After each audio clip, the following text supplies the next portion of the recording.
नमस्कार मो नाम हूँ भा मु समस्त कर देबी घा भांगाटुंगा न्यूज आपन को स्वागत जणाउछि। एथर राखी पूर्णिमा रे झियो माने मेकअप न नै थिबारु धरम भाई माने धरम भणी को चिनि पारिले नाही जहा फल रे कि राखी बांधिबारे बहुत ही असुविधार सम्मुखीन होबाकू पड़िछि।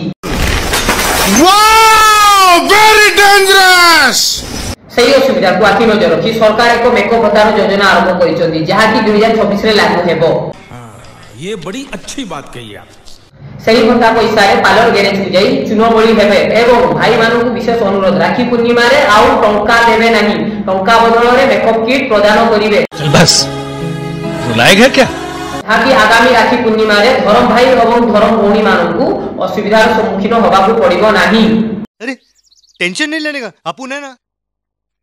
एही न्यूज टी आपको जदि भल लागिबो ताले भांगाटुंगा न्यूज को गइठा बिधा मारी सब्सक्राइब करिवे एवं फॉलो मध्य करिवे एवं प्रचुर मात्रा रे कमेंट रे गाई देबे। धन्यवाद।